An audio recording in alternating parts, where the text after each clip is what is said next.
2024년 11월 25일 월요일 새벽 기도회를 하나님께 올려드리도록 하겠습니다.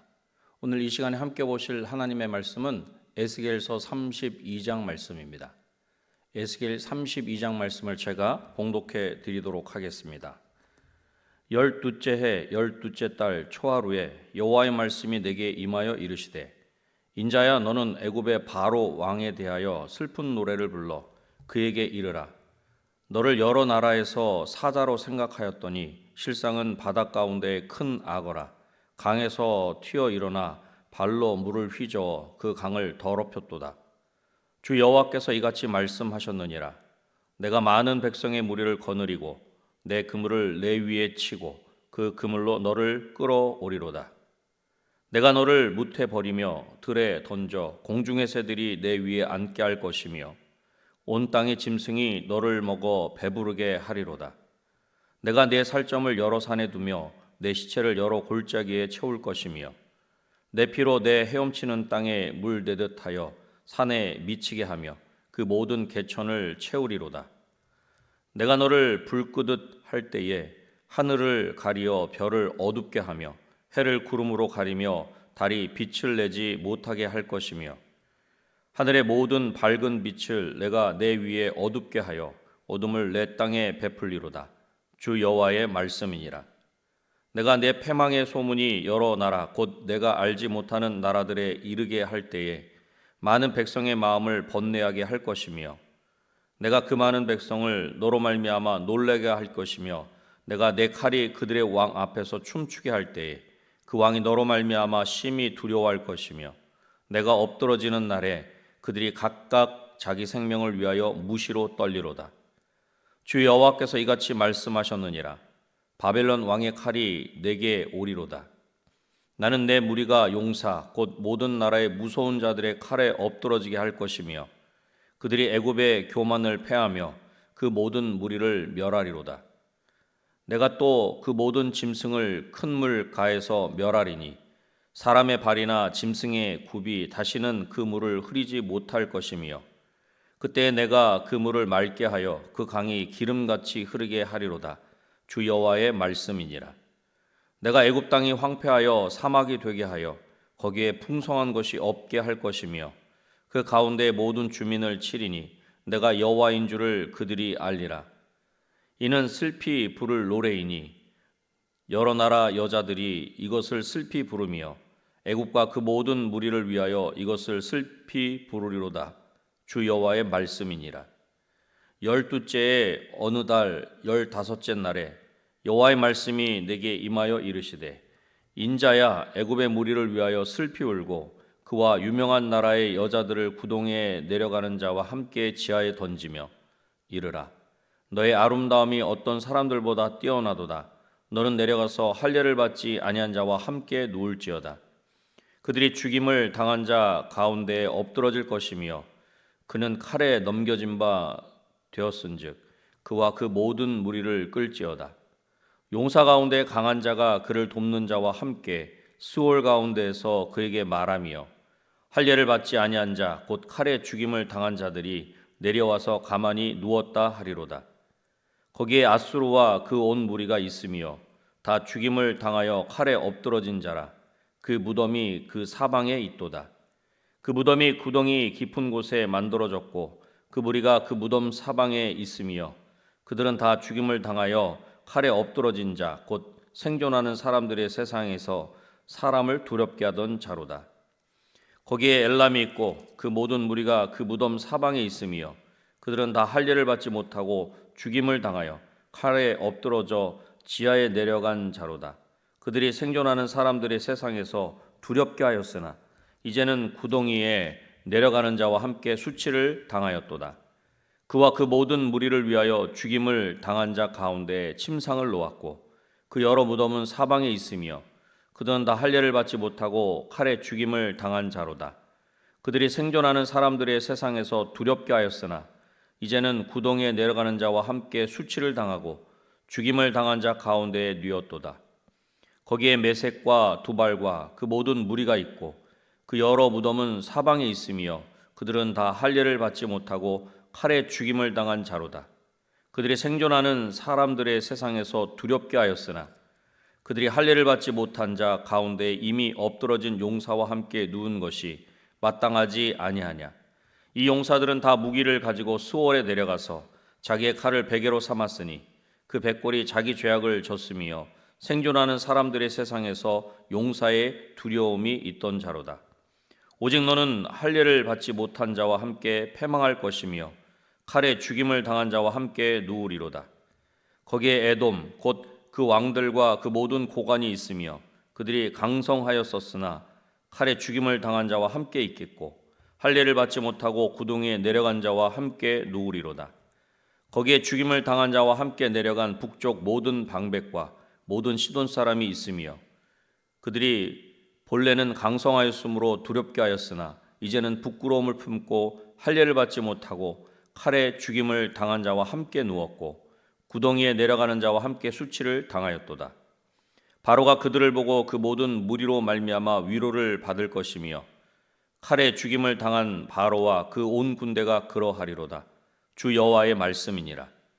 내가 바로로 하여금 생존하는 사람들의 세상에서 사람을 두렵게 하게 하였으나 이제는 그가 그 모든 무리와 더불어 할례를 받지 못한 자 곧 칼에 죽임을 당한 자와 함께 누이리로다. 주 여호와의 말씀이니라. 아멘. 애굽은 당시 세계에서 가장 강력한 나라 중 하나였으며 많은 민족의 애굽을 두려워하였고 부러워하였습니다.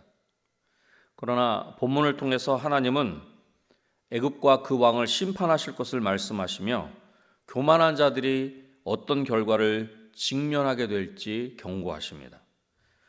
오늘 본문인 에스겔 32장을 중심으로 교만의 끝, 하나님의 심판이라는 제목으로 말씀을 전하고자 합니다. 첫 번째로는 하나님은 반드시 심판하십니다. 애굽은 자신들이 강하다고 자만하였지만 하나님은 그러한 그들의 교만을 멸하시겠다 그렇게 선언하십니다. 2절 말씀입니다. 인자야 너는 애굽의 바로 왕에 대하여 슬픈 노래를 불러 그에게 이르라. 너를 여러 나라에서 사자로 생각하였더니 실상은 바닷 가운데 큰 악어라. 강에서 튀어 일어나 발로 물을 휘저 그 강을 더럽혔도다. 애굽은 자신들의 강함과 자랑에 빠져 있었지만 결국 하나님 앞에서는 아무것도 아닌 존재임을 드러내게 되는 것입니다. 하나님은 이러한 애굽의 멸망을 선언하시고 다른 민족들이 이를 보고 두려워하게 될 것이라 그렇게 말씀하십니다. 그렇습니다. 하나님 앞에서 교만은 결국 망하게 되는 것입니다. 애굽은 자신의 강대함에 자부심을 느꼈지만 결국 하나님의 심판을 피할 수 없었다는 것입니다. 애굽 왕 바로는 자신이 강하고 위대하다고 자랑했지만 하나님은 그 교만을 무너뜨리셨습니다. 우리 자신도 교만에 빠지지 않도록 조심해야 합니다. 애굽의 멸망을 통해 하나님은 의로우신 심판자로서 악을 용납하지 않으신다는 사실을 우리 가운데 분명하고 선명하게 보여주셨습니다. 사람은 자신을 자랑할 것이 아니라 하나님을 의지해야 합니다. 그러기에 하나님 앞에서 우리는 겸손해야 하는 것입니다. 우리 인생이 교만할 때 하나님 앞에서 그 어떤 강함도 무력하다는 사실을 잊지 말아야 하는 것입니다. 하나님은 반드시 심판하신다는 이 첫 번째 제지를 통해 이렇게 우리에게 질문해 보면 좋겠습니다. 과연 우리는 하나님 앞에서 어떠한 모습으로 살아가고 있습니까? 교만한 모습입니까? 아니면 겸손한 모습입니까? 하나님은 악과 죄를 반드시 심판하십니다. 하나님 앞에서 겸손하게 더욱 하나님만 의지하는 저와 여러분이 되시기를 주님의 이름으로 축원합니다. 하나님은 반드시 심판하십니다. 그리고 두 번째로는 하나님은 철저하게 심판하십니다. 애굽은 자신들의 강함을 믿었지만 하나님 앞에서는 그 모든 것이 허물어지게 되는 것입니다. 우리가 하나님이 아닌 다른 것을 의지할 때 결국 모든 것은 무너진다는 것을 기억해야 합니다. 하나님은 애굽의 왕과 다른 것을 애굽 왕과 애굽의 군대가 모두 죽음의 세계인 스월, 음부로 내려갈 것을 말씀하십니다. 그곳에서 그들은 자신들의 강함을 자랑하지 못할 뿐만 아니라 고통과 절망 속에서 철저한 심판을 대면하게 되는 것입니다. 그러기에 애굽의 멸망은 단순한 국가적인 패배나 멸망이 아닌 것입니다. 스올은 죽음과 멸망의 장소로 교만하고 악한 자들이 최후를 맞이하는 곳입니다. 모든 사람이 죽음을 맞이하지만 죽음 뒤에는 하나님의 심판이 있다는 것을 성경을 통해 분명히 우리 가운데 말씀해 주십니다. 우리는 이 사실을 항상 기억하며 죽음과 심판을 외면하는 것이 아니라 직시하고 그것을 준비해야 합니다. 그리고 이것은 단지 육체적인 죽음뿐만 아니라 그 뒤에 따르는 영원한 결과라고 하는 것을 생각해야 합니다. 애국과 그 왕들이 경험한 것처럼 하나님을 대적하고 교만한 삶은 결국 영원한 멸망을 맞이하게 되는 것입니다. 28절 말씀을 보겠습니다. 오직 너는 할례를 받지 못한 자와 함께 패망할 것이며 칼에 죽임을 당한 자와 함께 누우리로다. 애굽이 세상에서는 두려움을 떨치고 힘을 자랑하였으나 이제는 수치를 당하게 되고 할례를 받지 못하고 죽은 자들, 칼에 찔려 죽은 전사자들과 함께 누워있고 깊은 구덩이로 내려간 사람들과 함께 수치를 뒤집어쓰고 있게 된다는 것입니다. 그렇습니다. 하나님의 심판은 수치를 당하고 수치를 뒤집어쓰는 철저한 심판입니다. 그리고 무엇보다 그 하나님의 심판은 영원한 결과라는 것입니다. 하나님은 철저하게 심판하신다는 이 두 번째 대지를 통해 이렇게 우리에게 질문해 보면 좋겠습니다. 하나님의 심판은 철저하며 영원하다는 것을 기억하고 있습니까? 기억하고 있다면, 우리가 알고 있다면 우리가 노력해야 할 것은 무엇입니까? 마지막 세 번째로 하나님은 심판 중에도 은혜를 주십니다. 애굽의 멸망을 말씀하시면서 하나님의 의와 구원의 은혜가 무엇인지 우리에게 분명하게 알려주십니다. 15절 말씀입니다.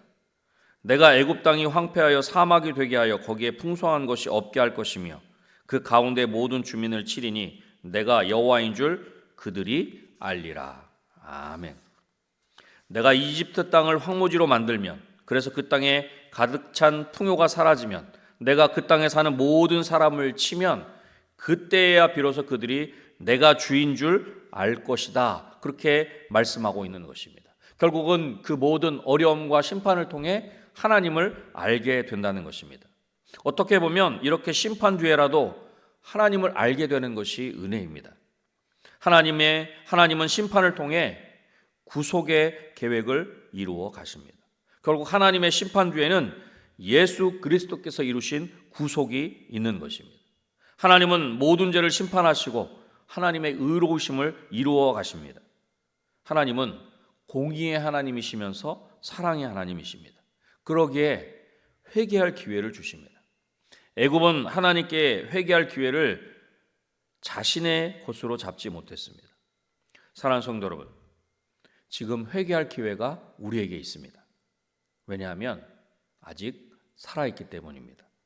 호흡이 있기에, 생명이 있기에 회개할 기회가 우리에게 있는 것입니다. 하나님은 언제나 회개하는 자에게 은혜를 베푸시며 구원의 길을 열어주십니다. 그러기에 회개와 구원의 기회를 놓치지 않도록 해야 합니다. 지금 우리는 어떤 선택을 하느냐에 따라 이후의 삶이, 영원한 삶이 결정되는 것입니다.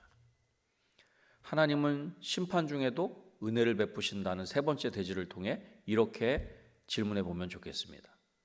하나님께서 나에게 맡겨주신 것이 무엇입니까? 지금 나에게 주어진 기회를 어떻게 사용하고 있습니까? 하나님은 심판 중에라도 은혜를 베푸시는 하나님이심을 기억하는 중에 하나님을 더욱 찾고 찾으며 오직 하나님만 경외하는 삶을 살아가는 저와 여러분이 되시기를 주님의 이름으로 축원합니다. 말씀을 맺겠습니다. 하나님은 교만한 자를 심판하시며 겸손한 자에게 은혜를 베푸십니다. 애굽의 심판을 통해 우리가 기억해야 할 것은 하나님의 심판은 반드시 이루어지며 그 누구도 교만과 죄에 대한 하나님의 심판을 피할 수 없다는 것입니다. 그러기에 우리가 선택해야 할 길은 겸손의 길이며 하나님 앞에서 회개하고 하나님께로 돌아가는 길입니다. 오늘도 하나님을 더욱 의지하며 하나님 앞에서 더욱 겸손하게 살아가는 저와 여러분이 되시기를 다시 한번 주님의 이름으로 축원합니다. 기도하겠습니다. 하나님 아버지, 오늘 말씀을 통해 교만의 위험성과 그로 인한 심판이 있음을 알게 해주시니 감사합니다. 우리가 하나님 앞에서 겸손히 살아가게 하시며 우리의 모든 것을 하나님께 더욱 의지하고 하나님만을 높이는 삶을 살게 하여 주시옵소서. 그리하여 교만이 아니라 겸손과 순종으로 하나님의 뜻을 따라 살아가게 하시고 그런 모든 삶을 통해 하나님께만 온전히 영광 돌리는 우리의 삶이 되게 하여 주시옵소서. 하나님, 몸된 은혜광성교회를 위해 간절히 기도합니다. 하나님께서 터치존도 대행진을 통해 우리로 하여금 귀한 걸음, 큰 걸음 함께 걸어가게 하셨는데 그 귀한 일들을 통해 우리 은혜광성교회에 오게 하시고 예배하게 하신 모든 영혼을 인격적으로 만나주셔서 저들이 하나님께로 돌아오는 귀한 역사가 있게 하여 주시옵소서. 그리하여 우리 은혜광성교회는 그 귀한 일들로 말미암아 살아계신 하나님께만 영광 돌리게 하시고 하나님께서 우리를 통해 이 놀라운 일을 행하셨습니다. 그렇게 간증하며 찬양하며 하나님께만 영광 돌리는 우리 은혜광성교회 되게 하여 주시옵소서. 하나님, 이 시간 이후에 각자의 기도의 제목을 가지고 하나님 앞에 간절히 부르짖어 아랠 때에도 그 모든 기도가 하나님 앞에 상달되게 하시고 하나님께서 우리의 기도를 구체적으로 응답하시는 것을 우리 삶의 자리에 우리의 눈으로 보게 하시고 우리의 손으로 만지는 귀한 역사가 있게 하여 주시옵소서. 모든 것 하나님께 감사드리오며 예수님의 이름으로 기도드립니다. 아멘.